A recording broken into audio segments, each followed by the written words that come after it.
an university. And that is the reason why when they give these seven different parameters, and each aspect, you can see that there are several key indicators ranging from 4 to 7 points. And if you touch upon each and every key indicators, you can see that you are improving the quality of the institutions in terms of the curriculum, teaching, learning, evaluation process, research, innovation and extension, infrastructure and learning resources, student support and progression, governance, leadership, management, institutional values, and best practices. I think if we improve all these parameters, obviously that particular institution will be towards marching towards excellence. I think the topic is also very relevant. And today, you see, the country economy is going up, and the government of India also trying to invest more than 6% of GDP for higher education. If that is happened, I think then automatically the quality of higher education in terms of infrastructure can be improved for every part of the country, particularly the educational institutions. And when you talk about the curricular aspect, sometimes we may have questions like, for example, the curriculum is designed and developed by the university. Therefore, the university has a control over that. And of course, when we talk about curriculum design and development, and that university also has to take into account various stakeholders, for example, the students, the industry, alumni, and the teaching staff. Accordingly, they design the curriculum content based on the need of the hour. But when it comes to the curriculum planning and implementation, and which is more related to the affiliated colleges, because the affiliated colleges have to plan this curriculum and distribute, and how you are going to implement during that semester. These are the important parameters when the NAC comes for accreditation process. Therefore, to gain those points, because when we talk about the curricular aspects, the total points given to university is 150, and autonomous college is also 150. Whereas in the case of UG colleges and PG non-autonomous affiliated colleges, the points are only 100. Because as I said, they do not have freedom to design curriculum development. Therefore, that is why they have given a weightage towards curriculum planning and implementations. And similarly, when it comes to the academic flexibility, uh, the academic flexibility in terms, sometimes we think that it is only what is the flexibility when the university designs the curriculum and develops. Though you have a specific time schedules, and when there are like elective subjects, and how these institutions are offering those elective subjects, because many times when you see that though there are a lot of elective subjects, because of the restrictions of the teachers, we dictate to the students that you have to take only this particular elective, and to save the hour of the teacher. But that should not happen. Therefore, these kind of academic flexibility should be given to the students. That is also one of the important parameter when it comes to the affiliated institutions. And then we should have a curriculum enrichment, like when you try to explain this curriculum to the students, and we should make sure that the students are enriched with the curriculum, and therefore the faculty should be trained so that the students can absorb the content of the curriculum. That is very, very important. Of course, every educational institutions, when we talk about a curriculum, there should be a feedback system. That is when the student, the teacher feedback system should be there, and those type of records should be maintained. For example, in end of the every semester, in every education institution, there is some kind of feedback system. I think already there are devised formats are available, like the role of the teacher, whether the teachers teaches properly, whether he encourages the students to have interactions, and those kind of feedback should be obtained from the students. And also the in terms of the content of the curriculum, all those things should be clearly given in the feedback system. That is one of the parameter when we talk about the curricular aspects. Now, the second parameter when it comes to the accreditation process is the teaching, learning, and evaluation process. When it comes to the teaching, learning, and evaluation process, and there are 7 key indicators out of this criteria, criteria number 2. And in the criteria number 2, the first key indicator is student enrollments and profiles. What is the quality of the students you are getting to your institution?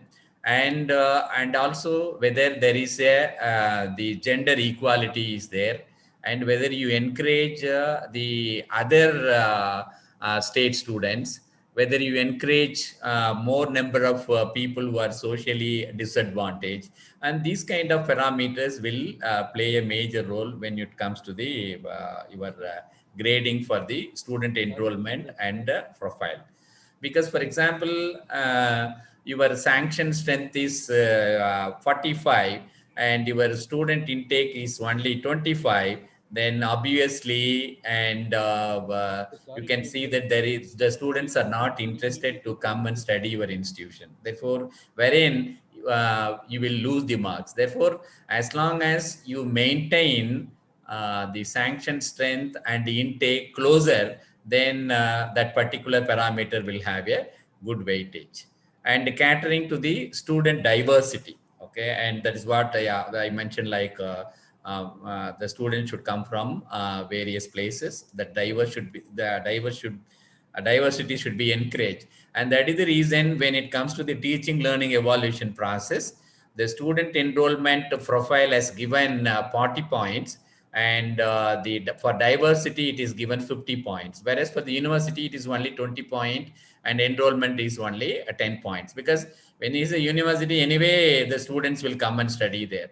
But it is more important that the affiliated colleges attract the students, and also the affiliated colleges have diversified the diversity of the students. Okay. And then the next key indicator in the teaching and learning evaluation is the teacher profile and quality. And though UGC prescribes a specific qualification for a teacher, and though that is only the minimum standard, and therefore when the accreditation process, when they go through the profile of the quality of the teachers, like the teachers should participate periodically various curriculum development related activities, and then their role in university level, their role in academic bodies, and whether they participate in the social, the society empowerment, and so on and so forth. Those parameters, those points will also be taken into account. And that is the reason when it comes to the teacher profile and quality, and the NAC has given 60 points, whereas for the university and autonomous colleges, it is only 50 points. And the other key indicator is evaluation process and reforms. And because, of course, the evaluation process and the reforms in the evaluation process can be more related to the autonomous colleges and also the university. And that is why the weightage is about 50 points for the autonomous colleges and 40 points for the university colleges, whereas it is only 30 and 30. And therefore, when you talk about evaluation process also, for example, when it comes to the students, hello? ஆமா, தெரியலையா உங்களுக்கு? இல்லை, எனக்கு என்ன problem தெரியல. நான் of பண்ணிட்டு மறுபடியும் அப்பயில வரட்டுமா ஒரு 2 மினிட்ஸ்ல?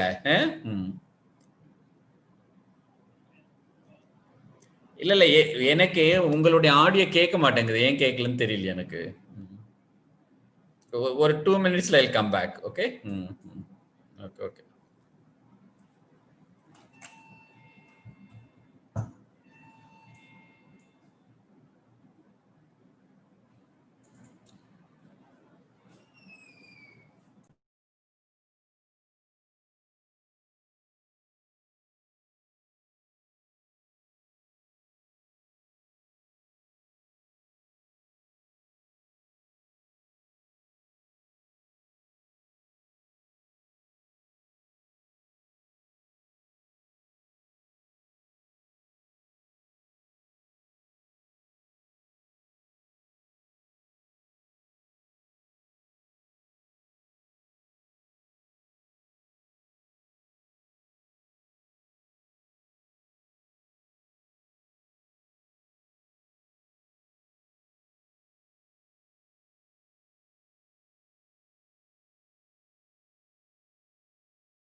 என்னம்மா?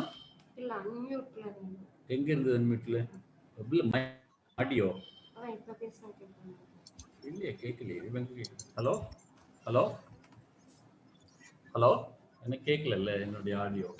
Sir, you are audible, sir.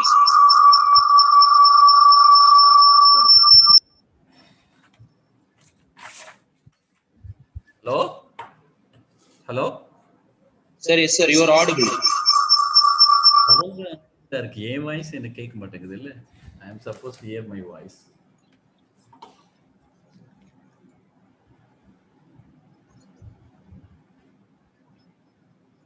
Video mute. அது மியூட் பண்ணுங்க.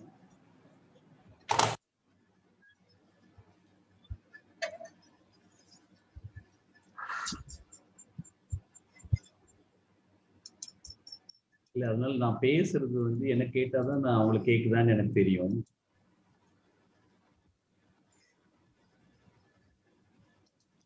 Sir, your voice is clearly audible here, sir. You can proceed, sir, please.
Hello? Hello? Sir, it is audible. எனக்கு கேட்க மாட்டேங்குது. Hello? sir, you are audible, sir. அவங்க சொல்றதுதான் கேக்குது எனக்கு.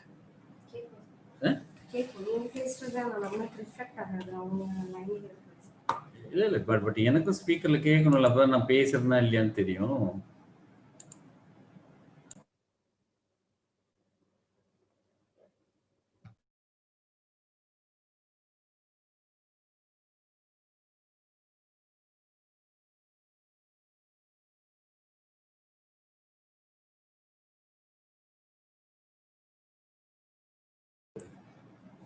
Hello hello hello Sir, you are audible, sir. அவங்களுக்கு Sir, you are audible, sir. அவங்களுக்கு audible, எனக்கு ஆடிபிள் இல்ல. நான் பேசுறேன்னா இல்லையான்னு எனக்கு தெரிய மாட்டேங்குது. நாம் ஆமா, அவங்க ரிப்ளை பண்ணாதான் தெரியுது, இல்லாட்டி அதர்வைஸ். அப்படியா? Okay, anyway right.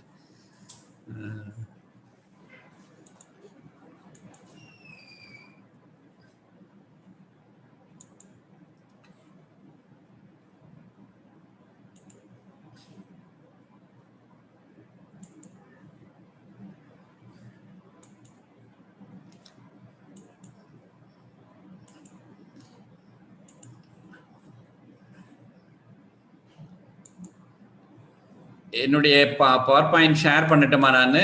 Hello, Yes, sir. Yes, sir.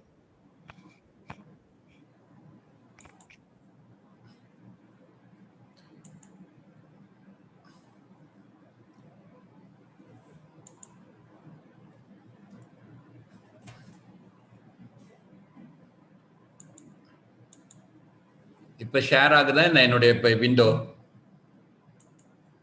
Yes, sir. தெரியுது, என்னுடைய பவர் பாயிண்ட் தெரியுதா? Yes, sir. Okay.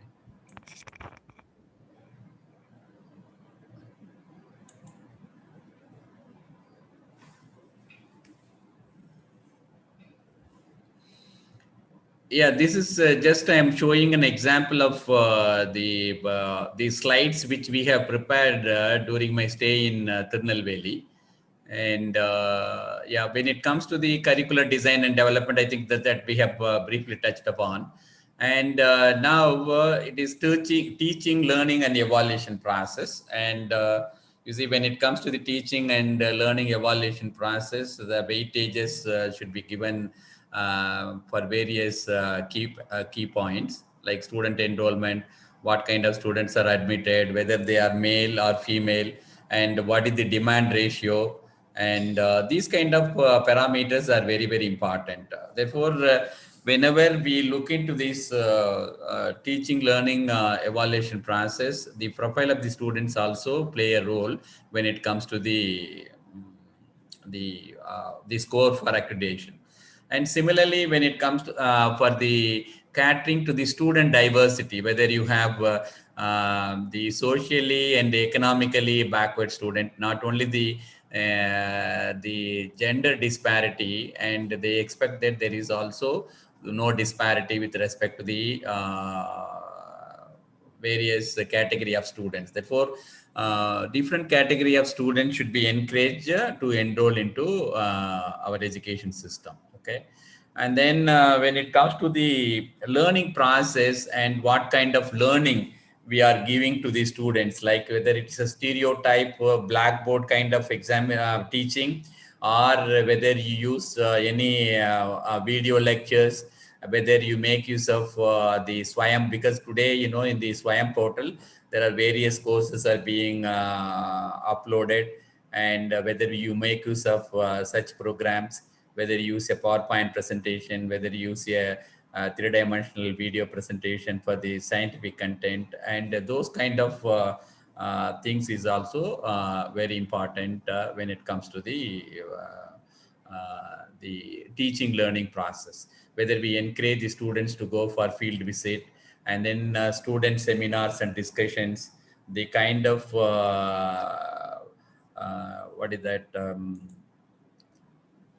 The invited talks, like whether these institutes invite experts from various institutions and arranges seminars, group discussions, and organization of conferences, participation of the students, and these kind of activities will boost under teaching learning process. Okay. and like as I mentioned, online courses. These are some of the activities. Okay, and as I mentioned, the teachers' quality. And when we talk about the teachers' quality, for the quality of the teachers, whether the institute provides, for example, some financial support to participate in the conferences organized at various places, both national and international levels, and what kind of infrastructure is being provided to the teachers so that they can also improve the quality, and whether the teachers are involved in kind of writing books, monographs, and publishing papers. And this is also very, very important thing. And student teachers ratio is also very, very important.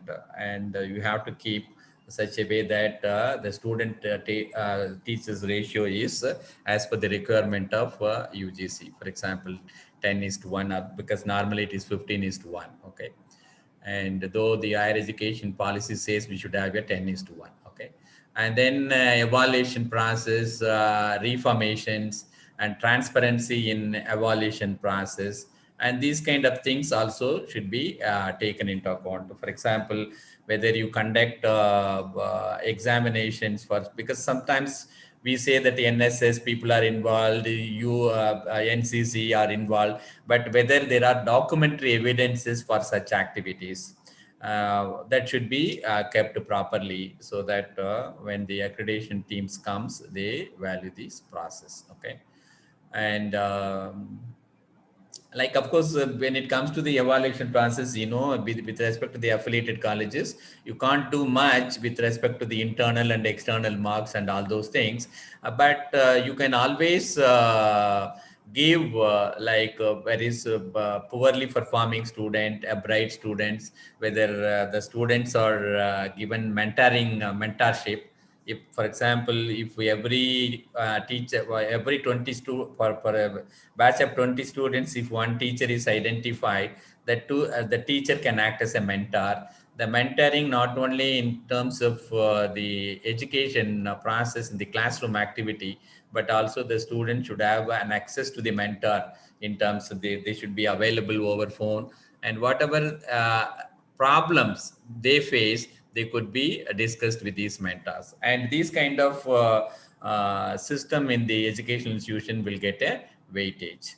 Of course, when it comes to the research and consultancy and extension activity, it is the weightage is more in the case of universities compared to autonomous colleges and affiliate colleges. It doesn't mean that the affiliated colleges should not do the research, because ultimately, because when you look at the new education policy also, and because they call it as the research type of institution, degree awarding institutions, and colleges. And when you talk about a degree awarding institutions, you can always move to the research type of institutions. That can slowly happen over a period of time. Therefore, though we are in affiliated colleges, the management and of course the HODs, principals should encourage the faculty members to do research, to write proposals and get funding from the various funding agencies.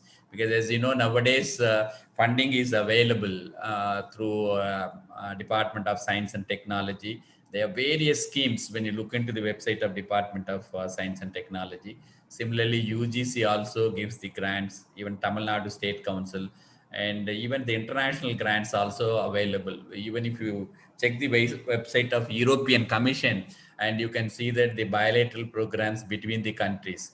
And don't think that only that these kind of bilateral programs only university levels are allowed. You can see that internationally, even a small college in a remote place can also participate such international programs. And if your faculty is very enthusiastic and dynamic, and if they are participating both research and extension activity, that will also bring weightage in your case. And when it comes to the consultancy work, also normally we think that the consultancy work is being done only in the urban areas where you have a lot of industries. But also in rural industries, they may have a lot of problem. For example, when you talk about maybe Tirunelveli, Thuthukudi region and all, and the palm candy, and you can see that still people use palm candy, cotton thread. And when it comes to the international market, the quality of the farm candy is not to that level when people look at these kind of cottons. And then in what way we can improve this crystallization process of this padanir, and so that it can be converted into a palm candy without using these threads. And therefore they may have small problems in terms of uh, what is that, scaling up of these kind of palm candies. Therefore wherein the teachers can always, for example, with the background of chemistry, biological teachers, and they can always support how to increase the improve this crystallization process. The efficiencies can be improved. And today when you talk about even because now people are more and more towards organic food stuff. Therefore it is an advantage for the rural institutions to improve some innovative ideas in horticulture and floriculture. And so that, for example, people talk about maybe in Nagarkoil, this region, you have this preparing from the honey. And I think yeah, when you prepare honey, and you can see that it can be neem flavored honey, or so many flavors you can improve depending on where you prepare the artificially grow this or prepare this honey. And therefore we should tell the rural people, because if it is flavored like the neem and honey, which is also a medicinal value, and how we can give a neem flavor or neem content into the honey, and these kind of things, the biotechnology teacher or chemistry teacher, they can support a rural people. And if they come up with some novel idea, novel concept, and I think this is also a kind of consultancy to improve the quality of the rural people, of course, which can be evident from the publications and the citation index of the educational institution. Because if each and every teacher publishes a paper in a good journal, because it is very important, sometimes the teachers, just for to acquiring a qualification, they publish a 2 paper, and after that they will not be interested, many of them. But that attitude should not be there, and the institution should give a ecosystem such a way that the staff members are being encouraged to conduct the research, to publish more publications. Because when you have more and more number of publication, not only it increases the H index of the individuals, but also it increases the H index of that institution. Because when H indexes are very high, the publication parameters are very high, and you can see that there are the UGC schemes and MHRD schemes are available to get grants under RUSA. And also in the DST also the schemes are available called PERS program. And these kind of programs are they give weightage for the H index, because which is basically based on the publication. And therefore this is one example. I think you can see that, for example, it is what it was done in biotechnology department of MS University. And when they go they have some problem, and then they try to treat this one by developing some kind of medicine. And these are the some of the approaches one can make. Of course you can also adopt villages and so on and so forth. And during these research and consultancy extension activities, and of course, if the faculty members gets awards and excellence, that also will give a weightage. There are so many awards. Tamil Nadu government gives a Tansy award, national level awards are there, international awards are there. And these kind of things, the faculty should attract for the institution. And similarly, the extension activities. The extension activities can be psychological training, and then you can adapt schools, you can adapt villages, and then you can do the various extension activities with social responsibilities that will get a weightage. Okay. And also the collaborations between the education institutions for the research, academic activity, and with the industries. And if you could send your students for a few weeks for internship program, and these kind of things will also add weightage. And therefore, if particularly the affiliated colleges does all these things, then it will have more weightage compared to universities are doing. And then the fourth criteria is infrastructure and learning resources. And the departments should equip with smart classrooms, and specific laboratories. They should have adequate laboratories facilities. The classrooms are properly equipped, and of course, the campus should have a Wi-Fi facilities. That means every student should have an access of internet. Therefore, the principal should talk to the management and see that these infrastructures are improved.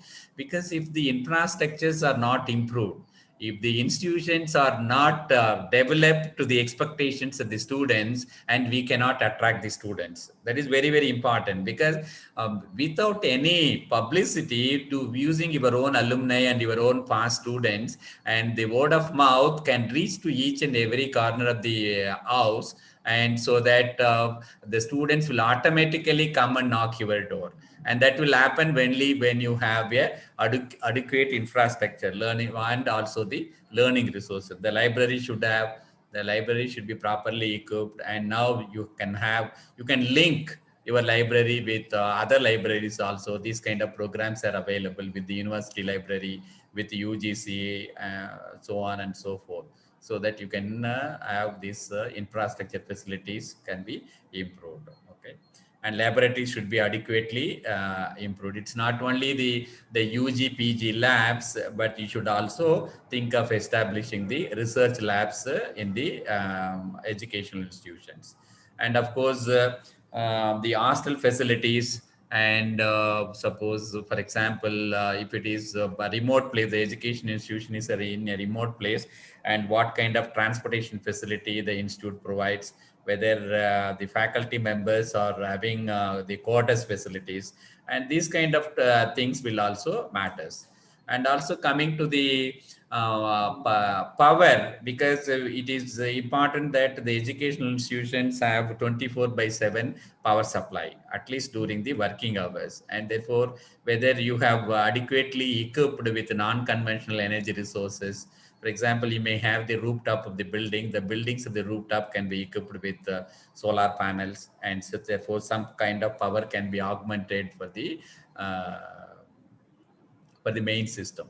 And this is one example where the kitchen waste of the canteens and hostels can be generated as a biogas, and this also gets a weightage when it comes to the process. Okay, the library is one area, and IT, as I mentioned, the campus should have internet connectivity, Wi-Fi networking, intercom facilities, and the websites are properly maintained. Students should have a browsing facility, and you can also create the internet hut, and then the computer rooms, wherein maybe 30-40 computers in each department, or in a college in at one place. Therefore, the student have access, they can go to that facility and they can do the browsing. And these kind of activities should routinely happen in an educational institution. That will happen only when we have the infrastructure facilities. Again, when we talk about, when you look at the NAC not only look at what is the kind of infrastructure facility available, but also it looks out how much of money is spent on the maintenance of this infrastructure, because that is very, very important. Because sometimes we establish infrastructure, but because of the poor maintenance, and maybe over few months and few years, it becomes obsolete, and then that facility may not be available. Therefore, the quantum of funding which is allocated for the maintenance of infrastructure is also very, very important. Therefore, when you prepare your college budget, in the college budget, you have to incorporate these kind of budget for these activities.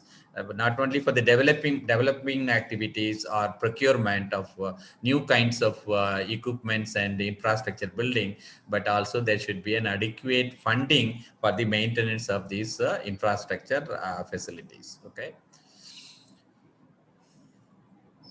And then student support and progression, and this has a high weightage when it comes to the affiliated colleges. Like scholarships should be given, and a grievance redressal mechanism should be available, and then they should have a proper drinking water and washroom facilities, and then the girls restroom facilities. And then yeah, there are these are the various things. I think when you go to the each and every parameters, you can understand that These are all very, very important. But when you look at in a overall perspective, you can see that almost these kind of things looks like obvious, but unfortunately, many times we don't keep it up, and that is the problem. Okay. And for example, if the institution is giving some free scholarship for the students, that will get a weightage, and therefore they should have a fee waiver program, fellowship programs, and these kind of student support will have an advantage to improve your NAC grading. Okay. And yeah, and co-curricular and governance and leadership is very, very important, because the governance and leadership will have, like, for example, you can have a planning board and your management committee, because if you seriously follow the rules and regulations of the university and the UGC norms, and more or less you can see that these kind of activities are already in place. The minutes of these meetings are also very, very important, because you have to keep record of all these things. Then only you can show it to the you can submit when you are submitting an SSR, and also during the visit of the NAC team. Okay. And overall governance, leadership, and management. When it comes to the management, and there should be a proper financial management. Sometimes when you disperse the, for example, the payments, that the proper ledgers should be maintained and accounted. Okay, that is very, very important. Those ledgers, there should be a separate office. The office people are maintaining these ledgers, and these kind of things should be properly maintained. Otherwise, we may lose some points in this particular aspect, which is are very, very easy things. One can always do it. Okay. And you should have what is the kind of revenue and what is the expenditure, how the financial management is happening in the education institution, whether the institution is having a corpus fund for research activity, for the welfare of the students and welfare of the faculty. Because when you have the corpus fund for a specific activity, that means those activity will sustain forever. And therefore, it is very, very important that the corpus funds are being maintained in educational institutions for various activities like endowments. And these are some of the, and also finally the institutional values and best practices. Because finally it comes to, because sometimes the best practices may vary from institution to institution, region to region. Because when we talk about the institutional values and best practices, it more depends on the, like, the region. For example, when you are in an urban region, the best practices may be different, but when you are in a rural region, the best practices may be different. Therefore, the best practices should be there, and there should be a lot of initiative for the green campus initiative, like because once you participate in the Swachh Bharat program, and you can see that the green initiatives can happen. This is one example of 1 megawatt solar plant established in MSU, and which caters almost the total power requirement of the universities. And therefore, each and every institutions, there should be a distinct best practices, and institutional values should be there. And every aspect, whatever we do in the institution, and these should be properly documented. The documentation is very, very important, and because normally the people who do a good documentation, they gain more points. And therefore, the management and the principal, particularly the IQAC section, because every institution should have a IQAC section, and the IQAC section should be responsible for overall maintenance of whatever these 7 criteria which we have discussed today. I am sure that the institutions who are participating as a the mentee institutions, and with the Sadakathullah Appa College will get immensely benefited, because the Sadakathullah College is a long tradition, and they have participated in accreditation process. The faculties are also involved in the accreditation process, and try to interact with these mentor institutions. And I am sure that these participating institutions will get highly benefited and motivated. Therefore, it is very, very important, we have to look into the various 7 criterias and then various other each criteria. There are several points are involved, and we have to look into the each key indicators and then see that every aspect is whatever best possible way we are trying to fulfill. The moment if you try to fulfill all the points, then you are the best institution. Definitely you can see that that institution is rated as not just an A grade but even more than the A grade. I think I'm sure that your faculty members, management, and also the higher administration will seriously think about the importance of this accreditation process. And then, because it is very, very important that you have to make the students and faculty members to participate in the process. The participation in the process is very, very important. And many times the students think that I go to the classroom and go out. The teachers may think that I go to the classroom and then teach something and go away, my job is over. That is not alone sufficient. And the teachers and students, the management, higher administration should go beyond this, and then only you can improve the standard of education, and also the standard. This will all will happen only the collectively, because as you go through the each and every parameters of the 7 key indicators, you can see that it is a big umbrella under which an educational institution grows. I think it will grow into a greater heights over a period of time. Therefore, every teacher should think that it is my institution, and as long as this institution sustains, I am also sustaining. And if the institution gets names, and it's the name to the teacher, it is on the other way around also. If every teacher participate in each activity, gets awards and laurels, it is not only the individual is getting, it is the institution in also getting fame out of that. Therefore, yeah, the accreditation process will go on well only when there is a equal participation from every stakeholder. I'm sure that you take this some of the points which I have mentioned, and definitely the participating institutions under this Parama scheme will definitely go to the next level. I'm very confident that the mentor institution has a very high caliber, both the principals, the management, and the various faculty members, IQAC coordinators, and whatever you have doubts in terms of documentation, in terms of preparations for this NAC, I think we are all here to try to help you.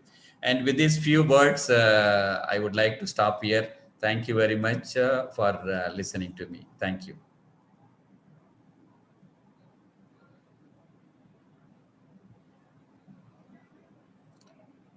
Hello? Thank you, sir. Thank you, sir, for your wonderful presentation. Now the session is open for discussion.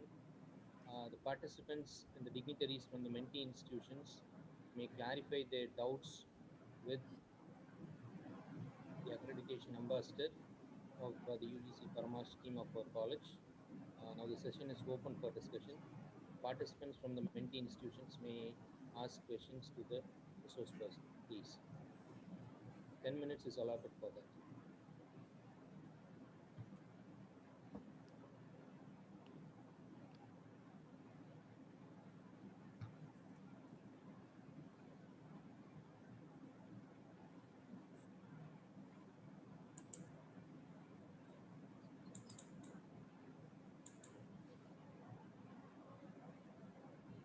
Kindly unmute yourself and ask questions. You can unmute yourself and you can ask your questions. You can clarify your doubts. Dignitaries and participants from the mentee institutions, you are most welcome to clarify your doubts. Please, sirs and madams.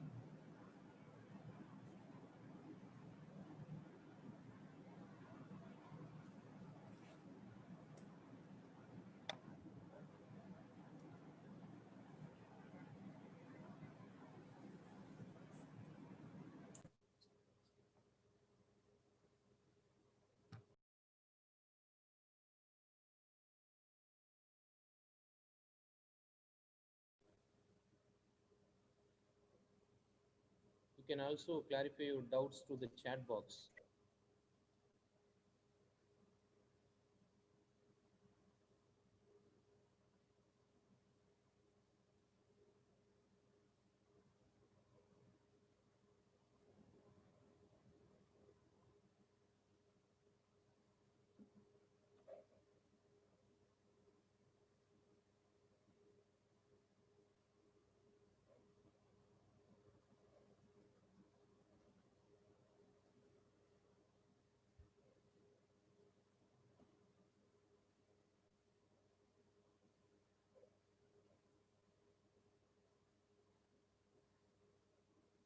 Distinguished dignitaries and participants from the mentee institutions, the session is open for discussion. You may clarify your doubts with our valuable resource person and guest of honor of this time, Dr. Krishnan Bhaskar sir. He is available to take your questions.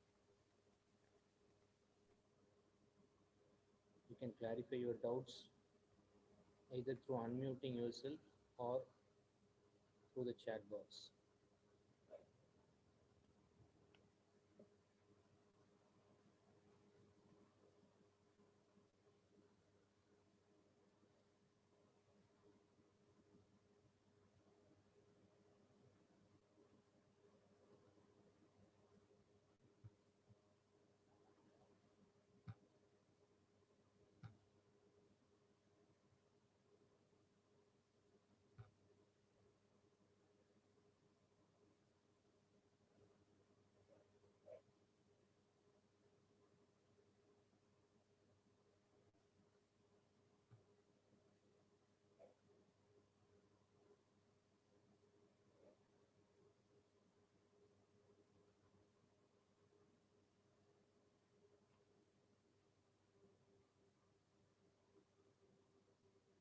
The respective principals of the mentee institutions and IQAC coordinators of the mentee institutions, you may clarify your doubts with our resource person.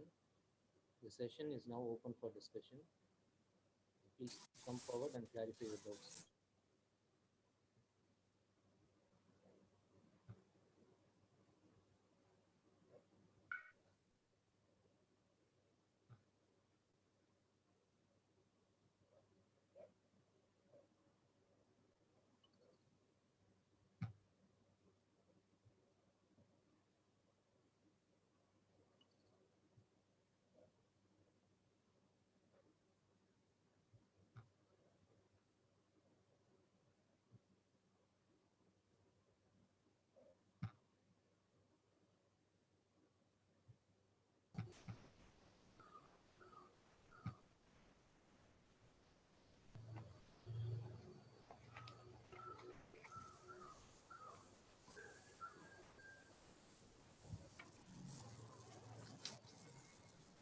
Hello, sir. Good afternoon.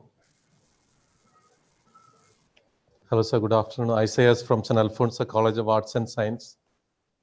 Good afternoon, sir. Thank you very much for the wonderful presentation and explain to us in brief about the different criterion for NAC assessment. We would like to also know something about IAQA since we'll be requested. We would like to know something about IAQA since we need to start with that process.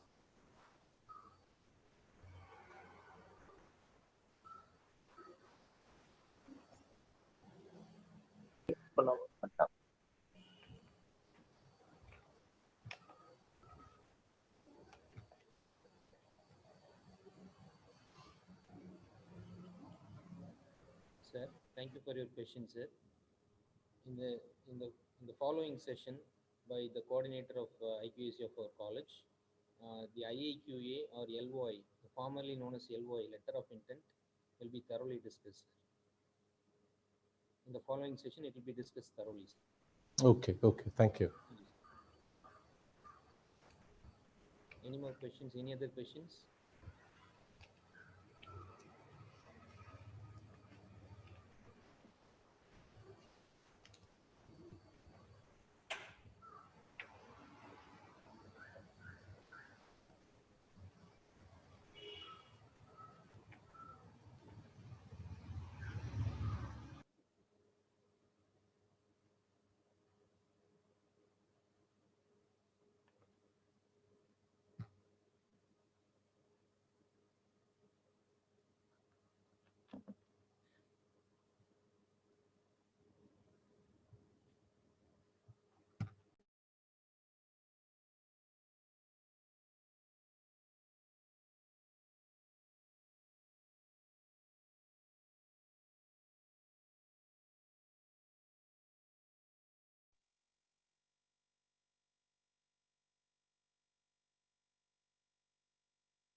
The session is now open for discussion. It continues to be open for discussion. We can take a few questions. Participants from the mentee institutions, please get your doubts clarified.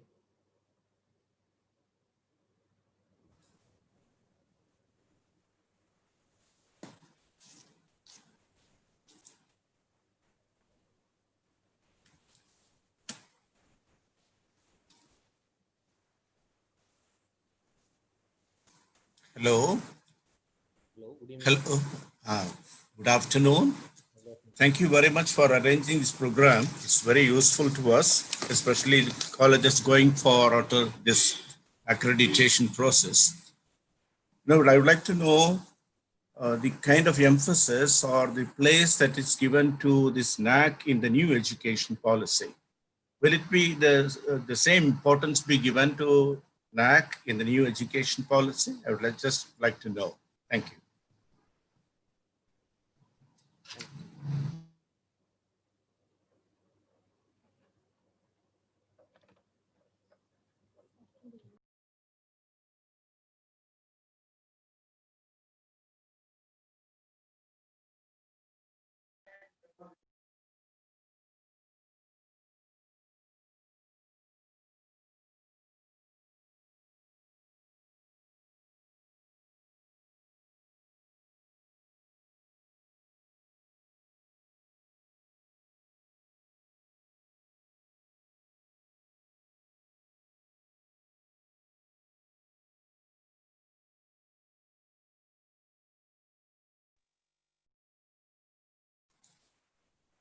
Hello, sorry, we don't hear anything. I don't know the experience of the other audience.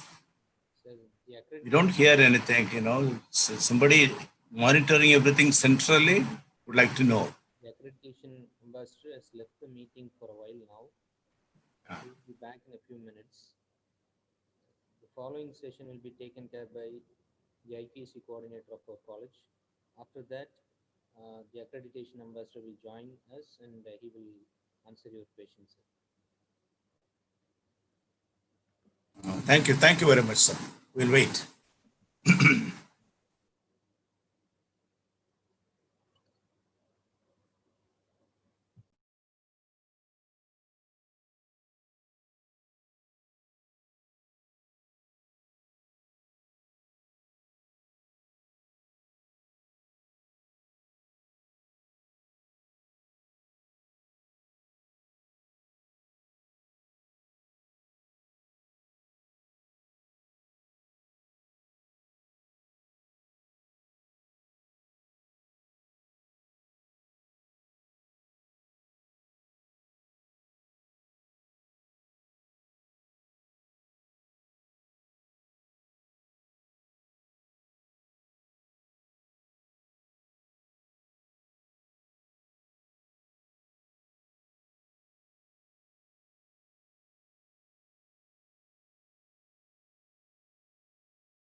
Thank you, Khalil.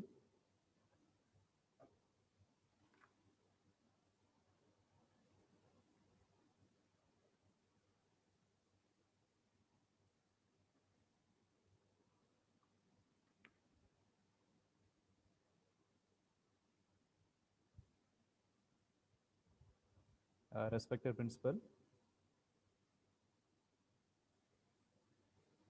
Accreditation Ambassador, Dr. Bhaskar, a principal from the mentee institution, a learned faculty member. On behalf of IQAC Sadakathullah College, I welcome all the participants from the mentee institution.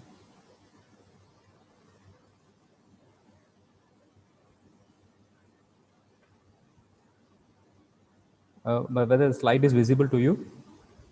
Okay. So first of all, the mentee institution should enroll in the AISH portal. So that is the mandate for entering into the NAC. Suppose if you are not applying for the 12B status or 2F status, because regarding the status, we need the permanent application. So we need to get the approval from the university. So after that, we have to form the IQAC steering committee or NAC steering committee. So that is headed by the chairperson, the head of the institution. The teachers to represent all the level, the 3 to 8 teachers, one member from the management and few senior administrative officers, one nominee each from local society, then students and alumni, and one nominee each from employers and industrialists or stakeholders. So one of the senior teacher as the coordinator or director of the IQAC. So this is the composition of the IQAC.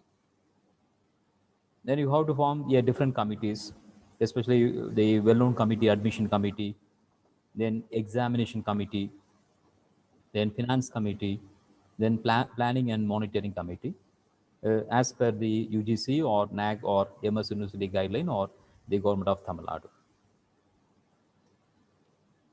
After you have to appoint the criterion-based conveners, because already our accreditation ambassador discussed about different criterion.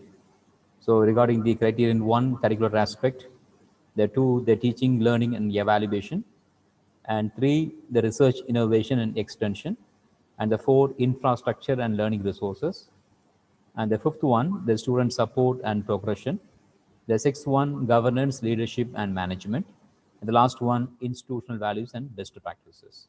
So you have to appoint the criterion-based convener. Because in the case of our college, we appointed two conveners for each criterion. So totally, suppose if you appoint 2 staff members, totally 14 staff members are looking after each criterion. Then we are planning to visit the mentee institution in the month of 2nd week of November. So especially St. Alfonso College as well as the Muslim Arts College. So we are planning to visit in the 2nd week of November. So we are planning to conduct meeting with IQAC steering committee as well as the criterion vice convener, along with the accreditation ambassador, then principal. So we deputed some faculty, especially for Muslim Arts College. We appointed a college in charge. So he is looking after the entire activity of Muslim Arts College. So we also deputed another faculty for St. Alfonso College. So he will look after the entire process of the accreditation. So we are planning to visit the 2 colleges in the 2nd week of November. Then this is the overall accreditation process. So the institution should register in the NAC portal. Then after that, it will start the IAQA registration. So what the principal asked, so what is the process for IAQA? So we will discuss the entire thing in the meeting. So how to fill the IAQA. So some questions are there. So I will discuss one by one, right? So here there are 2 things. One is accepted, then there is called rejected. So they accepted the information we get the information within 15 days. So after the IAQA acceptance, then we go for the SSR. So already BC pointed out that there are 2 type of metrics. One is quantitative metrics, the other one is called qualitative metrics. Then because the online submission within 45 days, because here the slide I have mentioned only 15 days, that is it will take 45 days to the submit. After the SSR, we'll go for the SSS, the student satisfaction survey. So it is a quantitative matrix. So the 10% of the total strength or a minimum 100 students. So I will explain the importance of SSS. Then after that, DVV process start. So the data validation and verification process will start. So it will take for roughly 30 days. Then after that, we can start with the pre-qualifiers. So once again, there are 2 aspects. One is pass category, other one is called failed category. Suppose if you pass the pre-qualifier, the P team visit. So already you know the importance of quantitative metrics, there is 70%. The P team will look after the qualitative metrics, that's called 30%. So after consultation of the 70% and 30%, the NAC will calculate the CGPA and declaration of the grade. Suppose if any institution failed in pre-qualifiers, that is they failed, once again they have to apply for IIQA with the fresh payment of fees. So this is the overall accreditation process. Suppose if we start the process by the thing is we have to collect the information from the faculty side. So I will discuss how to collect the documents from the faculty, then how to collect the document from the department, then student, the last one is office. So I will discuss all these aspects. The collecting the document is very, very important. Then after collecting the document, we need some proof. Without proof, we cannot put any data in the NAC portal. So that is very important. I will discuss one by one. So here for IIQ registration, followed by SSR, then DVB process, then P team visit. In total, we will complete the process within 6 months. Suppose if Muslim Arts College or St. Alfonso College started the process in the month of December or January, automatically we will expect the grade by the month of May or June. So that is the plan. Okay.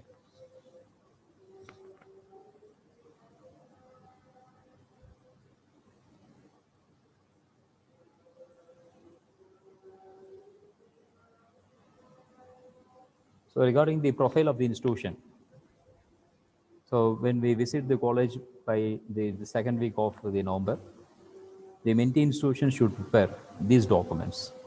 So it is available in the NAC website. You just download the document. So based on the document, you can prepare. So the very easiest one, the name and address of the college, the principal, the IQC coordinator, the status of the institution, type of institution, the date of establishment, the location of campus and area, then details of programs offered by the college. So how many programs are self-financed? Because both the colleges are self-financed. So all the programs offered and new programs needed to do in the last 5 years.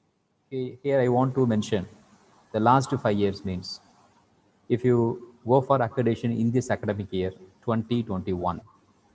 So the last 5 years means it started with the year 15-16, then 16-17, 17-18, 18-19, and 19-20. So as per UGC, the academic year 1920 will end in the month of the October as per UGC guideline, but it will vary from state to state.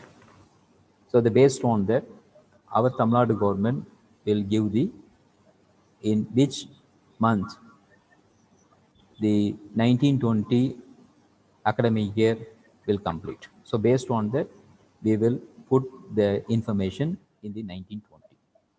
Then you have to list the number of UG, PG, and research programs.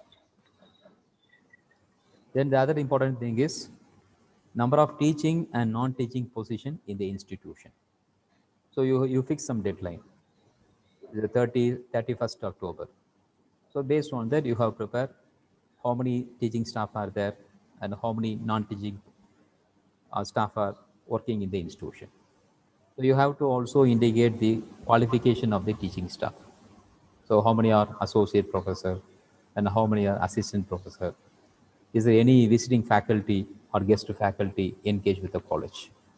So before filling the information, you just see the glossary that is available in the NAC manual. So what is the meaning of full-time teacher? If any teacher is involved in 90% of the there is activity, so we call it as a full-time teacher. So based on that, you have to fill very carefully. Then number of students admitted to the college during the last 4 academic years. So that is the other aspect. Then how many students are enrolled in the college during the current academic year? then UG, PG, MPhil, and PhD. The type of students, whether the students are belonging to same state or other state, or especially nearby Kerala or NRI or foreign students. Then how much amount we are spending for the cost of education. So here there are two aspects. One is you have to include the salary component. The other one is called excluding salary component. Then here when they are asking in which state the IQAC is established. Because in earlier cycle, after the first cycle only, in most of the colleges, they established IQAC. But in the recent days, in most of the institutions, before accreditation, they established IQAC. So you have to mention in which state the IQAC is established. Then the other thing is the extended profile of the institution. So here I'm talking about the last 5 years. So how many courses are offered across all the program? Then how many students are enrolled the last 5 years? Then the seats reserved for the category. Then outgoing and final year student. Then how many full-time teachers? The number of sanctioned posts. Then how many classrooms and seminar halls with LCD projector. Then what is the total expenditure excluding salary? Then how many computers? So these are the basic information. So you should fill all this information in the profile as well as the extended profile. Then when we visit the respective Mint institution in the second week of November, so I request the principal and IQAC coordinator of the Mint institution to complete this detail. So profile and extended profile. So based on that only, he will update some information in the IIQA. Then regarding the metrics, here there are 5 types. One is the current year data, the last 5-year data, and the third one is average percentage of last 5-year data, the pooled 5-year data, and the last one is multiple choice question. In the case of multiple choice question, you have no way at all. They will ask whether A, B, or C, D, like that. In the case of the 7th criterion, they will ask whether the institution is having a facility of the alternate sources of energy, like that. So there's a direct question, multiple choice question. For that question, we have to give some evidence. That is very, very important. Yeah, I will discuss only a few points to you. So here, this is the example for the latest complete academic year, because 1920, the university has published the result. So they're asking a direct question: the percentage of students undertaking project work or field work or internship. So as per the data template, you ask the faculty to fill this template. You see here 1.3. So this is then Q&M, the quantitative metrics. The 1 corresponds to criterion 1, right? The 3 corresponding to key indicator, and another 3 corresponding to the metrics. So this is a very simple example I have chosen. So this data will be filled by the department HODs, right? So the data template is available. You just to mention the name of the program. Example, BSc Botany. Right? So how many students are undertaking project work? So almost all students need you mention that. For that, they need evidence. So what type of evidence? So in the data template, you mention the roll number of all the students. Then you put the project title, right? Then name of the supervisor or name of the guide, like that. So that is the evidence. That should be signed by the head of the institution. That's all. So you can prepare very easily this document 1.3. The another thing is average teaching experience of full-time teachers in the same institution. Suppose if you are having 60 faculty or 140 faculty, So you mention all the faculty name along with the date of birth, then date of joining. They're asking the PAN number also or Aadhaar number, whatever it may be. So you have to calculate the average teaching experience of full-time teachers in your institution. Then, in terms of only the years, so we can calculate very easily. For this, they're asking the appointment order issued by the institution. So you can prepare. For example, if in your institution 60 faculties are there, you get the appointment order of the 60 faculty. Just to scan the document, then put it in the college website. So that link should be provided here.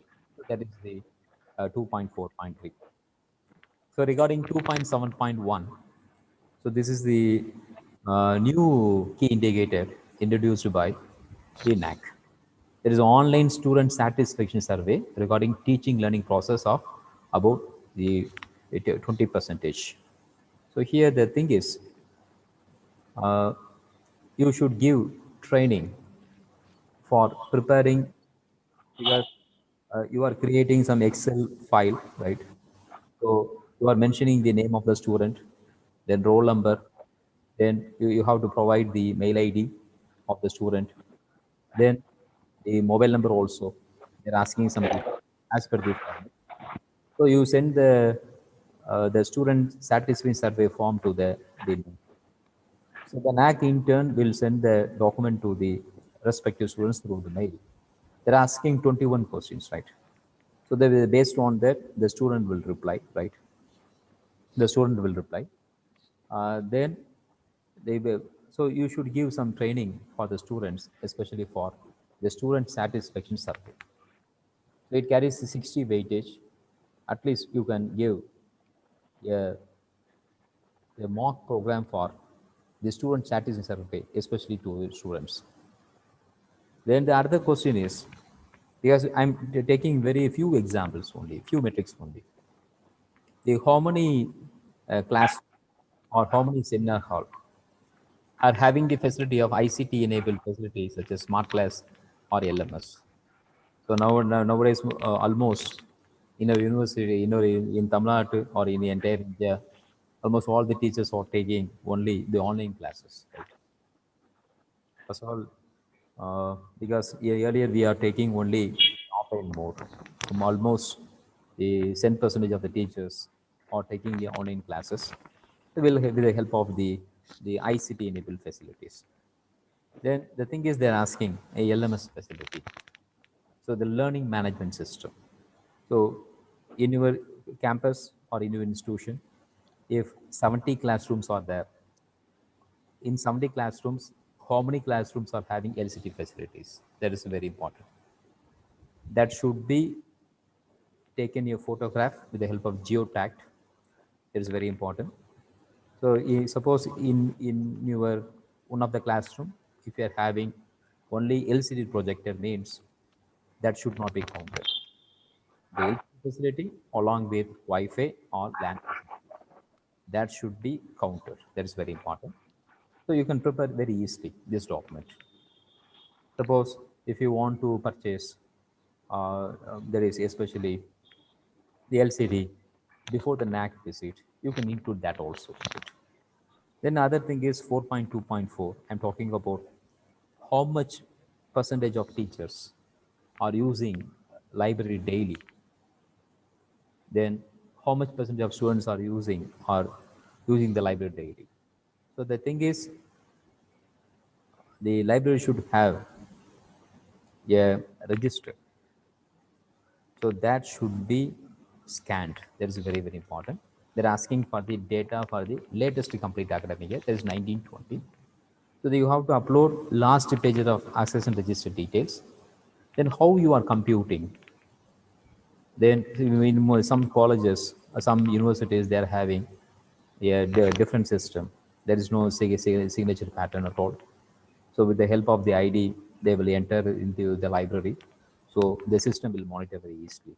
So that type of system. But in most of the institutions, they are following is still only getting the signature from the the users.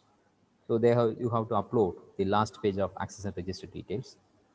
Then there are two type of categories. One is e-access, other one is called physical users. So you have to categorize. Regarding e-access, how many users are there? Regarding physical users, how many users are there? So you should complete. So these are the very simple metrics you complete before the second week of November 2020. Then another thing is how many computer are there in your campus. So regarding the computer, that should be in working condition. So it carries 10 weightage. So for this, they will ask the receipt copy of the computer purchase like that. So you prepare accordingly as per the data template. So here I am mentioning the thing. Enter the number of working computers exclusively for the students. Don't include the computers used by staff or office. Then that suppose if you are placing the computer in the computer lab, that should be taken a photograph. Then you have to show the stock register. The other thing is lab schedule. That is very important. Suppose in your one of the computer lab, if you are having 140 computers or 80 computers, so how many students are using that computers? That lab schedule be there. Then orders and purchase bill details can be uploaded as the supporting documents. So this is the new thing that is introduced by the NAC. Don't include the student personal computers. That's a very important aspect. Regarding the student full-time teacher, because I'm discussing only the data for the latest complete academic year, that is 1920. How many students are enrolled in the institution? How many full-time teachers are in the institution? Just to calculate the formula. So it carries the weightage of 20. Then the other important aspect, the 2.3.3, there is our mentoring aspect. So these are the information only for the latest complete academic year, there is 1920. Let's hope that we are going for the NAC in this year 2021, right? Yes, as our accreditation ambassador pointed out that the institution, higher education institution should go for accreditation before 2022, like that. So we should follow that also. So how many faculties are deputed as a mentor? So for this, they need some documents like mentoring policy. Have you sent a circular? Have you intimated the mentor to the mentee? So you should give, see, appropriate document like the circular, then mentoring policy, then the mentor-mentee ratio like that. So for this, the weightage is 15. Then regarding the 7.1, I'm talking about very few examples only, right? For example, in the case of 7.2, the institution has facilities for alternate sources of energy and energy conservation measures. For example, solar energy, bio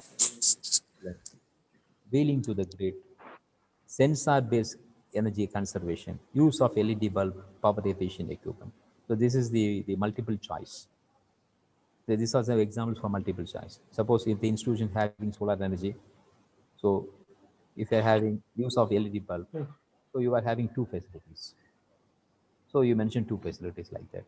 So these are the examples for some multiple choice question. அவன் road போட்டுட்டான் அந்த பிள்ளைல வெளியே cycle அது கூட்டிட்டு போல Regarding 7.1, road போட்டான் the cycle water conservation facility in the institution, especially the rainwater harvesting, the borewell open well charge, the construction of tanks and bunds, wastewater recycling, maintenance of water bodies and distribution system in the campus. This is an example for another the multiple choice question. If the institution is having rainwater harvesting, you put tick. Then if you are having open well recharge, then you mention the borewell. But the thing is, you should give some evidences. So you should give provided with the geotagged photo like that. Whether the campus initiates the green, whether are you following the restricted entry of automobiles, or encouraging the use of bicycles or battery powered vehicles to the faculty or student. In the institution, do you have any pedestrian friendly pathways, or encouraging the ban on use of plastic? Whether the institution is having landscape with trees and plants. if you are having all these facility, definitely you will get a good weightage. Regarding the 7.1.6, this is the new aspect introduced by the NAC. In the earlier case, the institution itself do some audit, the green audit or energy audit and environment audit like that. But in the case of the revised accreditation format, for all these type of audit, we have the consultant also, for example, for green audit or energy audit or environment audit. So the professionals are there, right? So with the help of professionals, we can do the audit. Then whether the institution got any green campus or what, their recognition. So beyond the campus, what are the activities, what are the initiatives taken by the institution to promote the environmental activities? So this is the another the multiple choice question. For this, the weightage is 5. The other thing is the institution has disabled friendly or barrier free environment. Suppose if you admit the physically challenged student, do you have any ramp facility or lift facility for accessing to the classroom? Whether the institution provide any disabled friendly washroom? Suppose if you are admitting visually challenged student, do you have any especially are you providing the human assistants or reader or scribe or soft copies of the reading material or screen reading? Because nowadays even the website can be that is seen by the visually challenged student with the help of some the technology. Do you have any assistive technology or facilities for persons with disabilities? There is a screen reading software or mechanist equipment. If you're having all the 5 means, definitely we are having a good weightage. The other important aspect is 7.1 point, and already we are following this one. Are you prescribing any code of conduct for students, or teachers, or administrators, and other staff? And are you conducting any periodic program in this regard? So the code of conduct is displayed on the website, especially for because we frame code of conduct for the student, the teacher, then administrators like the principal. Suppose if you are having vice principal, you should frame your code of conduct. So if you are frame the code of conduct, that should be displayed on the website. Then the other important thing is, are you monitoring the especially the stakeholders with respect to the code of conduct? Are you conducting any ethic program for student, teachers, and administrator and other staff? How many awareness programs are conducted based on the code of conduct? So this is another the example for the multiple choice question. So I discussed the some of the metrics related to the current day data, as well as the multiple choice question. So almost you can fill these metrics very easily, right? So if you start the process by November 2nd week, so we will visit the college to the 2 Minty institution along with the accreditation ambassador, also our principal. So we will look after the documents very easily. The thing is how to collect the document from the faculty. The other aspect is that.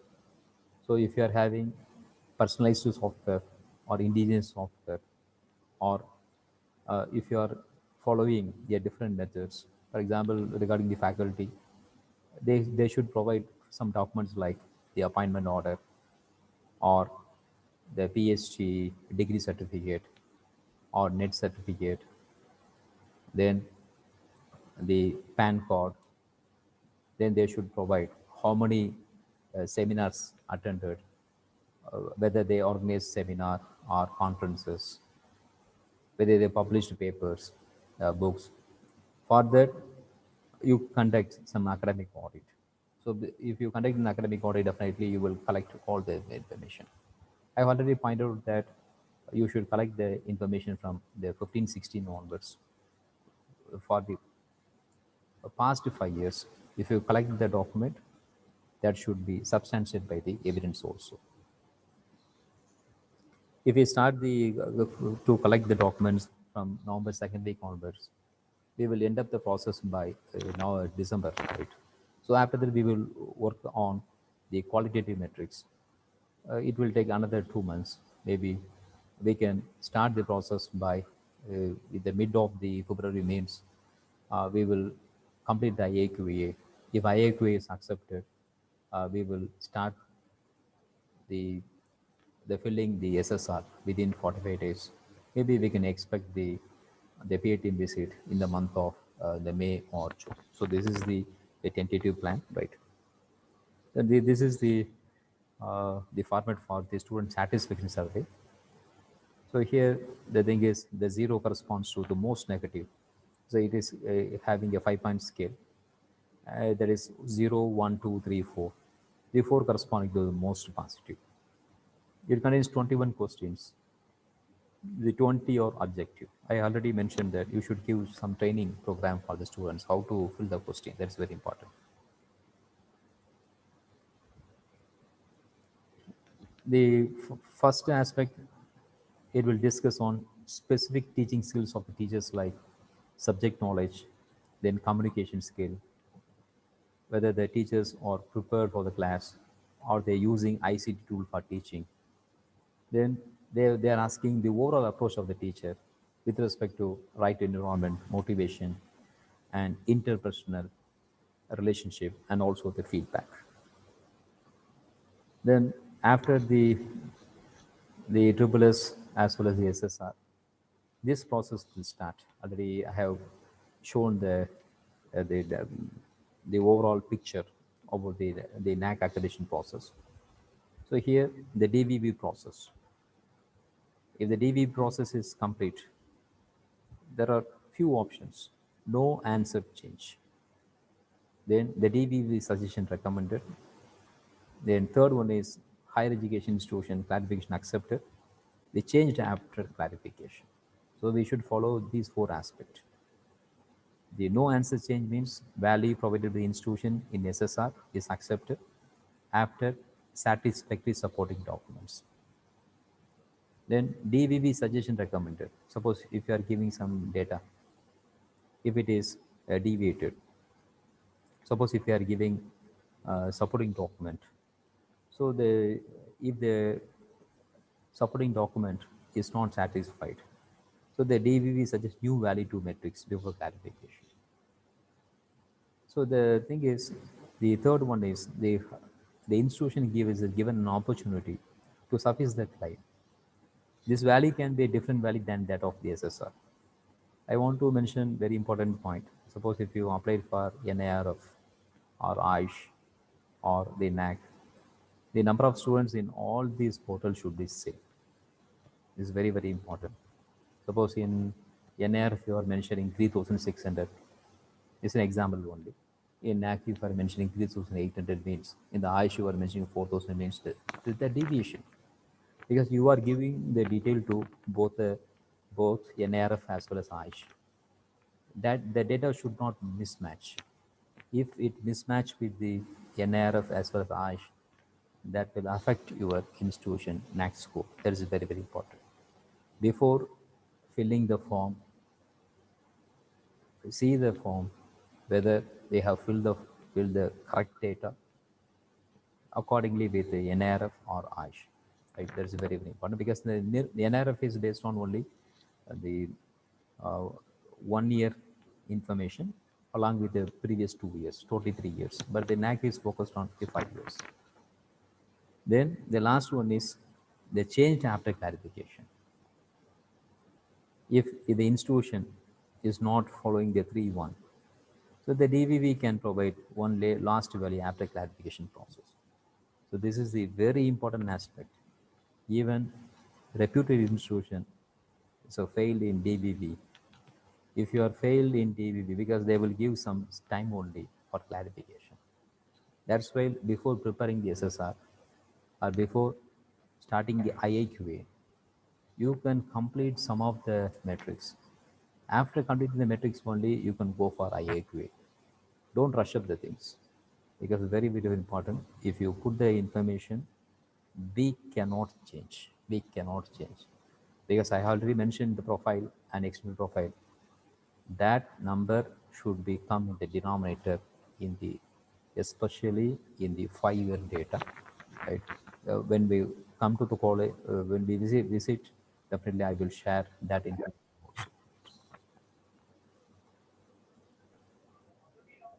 also. So thank you. If you are having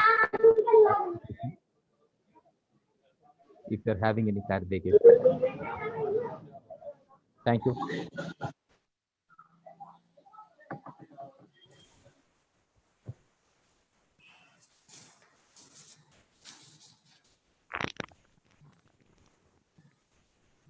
So shall I ask for two things?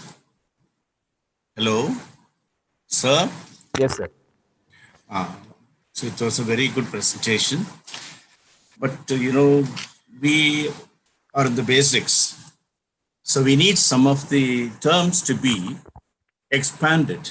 For example, some of the key abbreviations like SSR, IIQA, DVV, these are all terms in common currency. But we are first time going for an accreditation. We have to learn these terms for the first time. So could you please explain some of these terms? They are maybe very basic, but yet they have to be explained to us. Can you do that? Sure, sir, sure. So regarding the HI means higher education institution, right? IIQA means institutional information for quality assessment. So that is the IIQA. Suppose in earlier case we use the word LOI. LOI is nothing but letter of intent.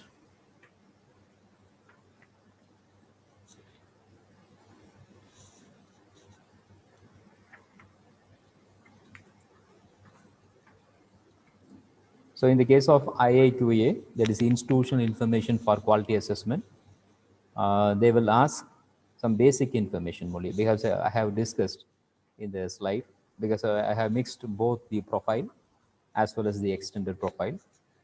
So it is a very direct question only. They're asking the name of the college, then name of the head of the institution, then designation, like that only.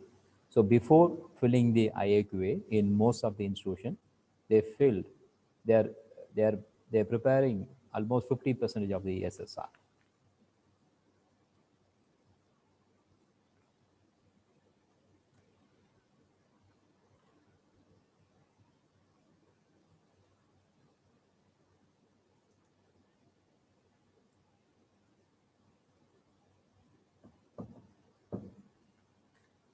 So SSR is self-study report. Sir, any other term you want apart from this? DVV? Sir, DVV, sir. That one is data verification and validation.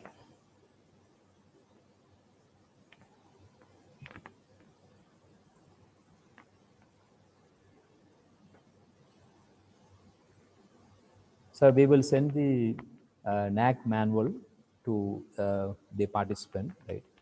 So in the end of the NAC manual, the glossaries are there. You can just refer the glossary also. Suppose if you are having any clarification apart from this, you can ask, sir.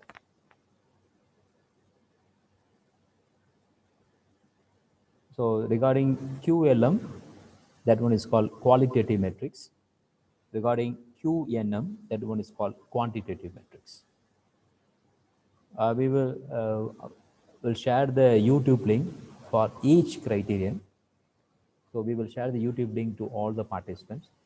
I request all the faculty just to go through the 7 YouTube links, because the experts explain each criterion in detail. Suppose if you appointed any criterion convener or team, you ask the faculty to refer this YouTube link also.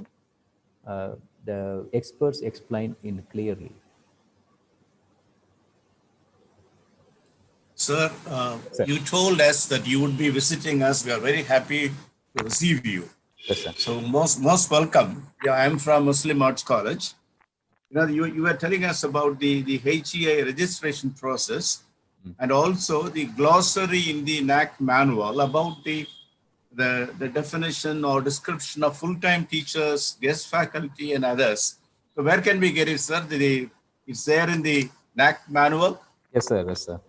So maybe within a couple of minutes, I will send the SSR manual in the chat box or to the participant mail ID also. I will send the details also. Okay, sir. Thank you. So any other clarification?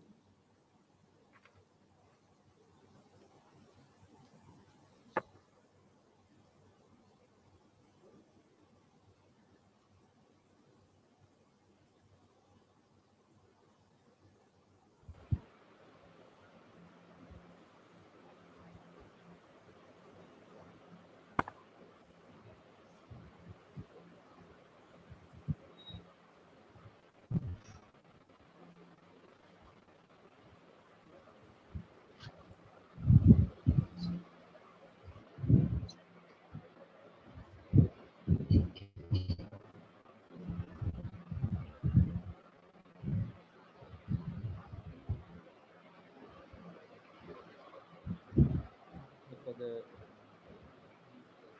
detail of your knowledge sharing with the participants. The meeting comes to a close with the honey or coordinator the result of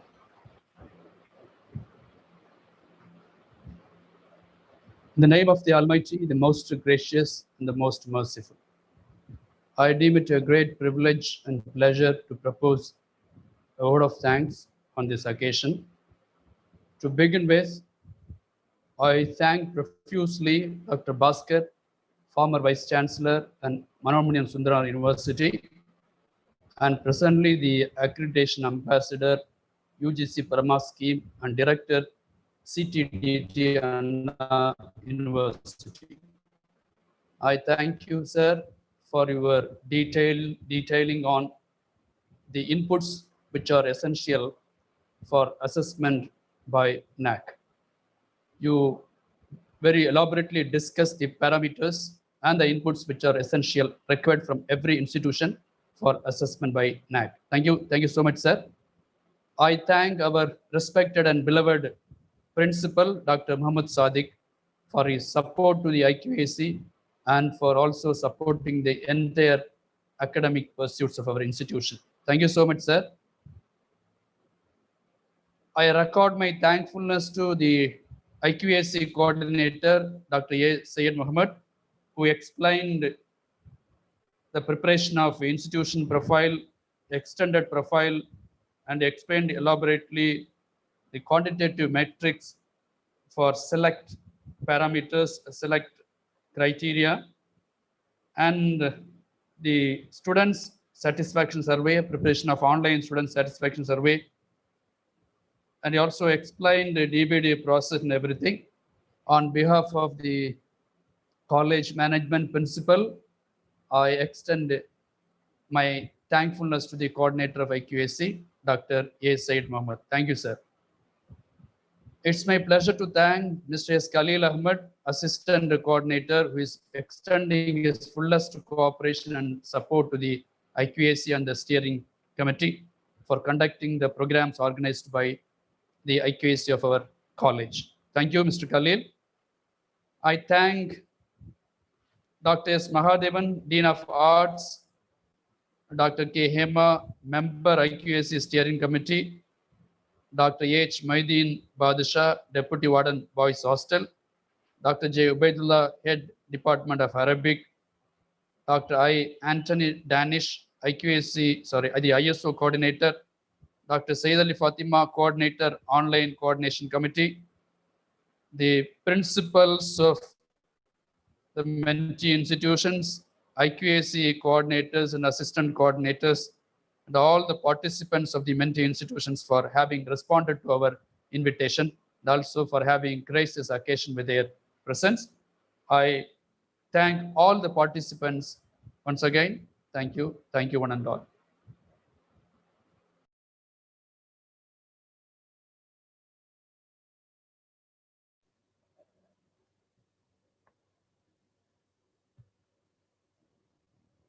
Thank you very much, sir, for the vote of thanks. The link for the feedback has been shared in the chat box. The dignitaries and the participants from the mentee institutions are requested to fill up the feedback form and submit it by clicking on the submit button. It's only in the Google form format, so you can easily do that. So after submitting, the certificates will be issued to all the dignitaries and participants from the mentee institutions. Thank you very much.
Meeting comes to a close. We officially end the meeting. Thank you very much, participants and dignitaries. Thank you.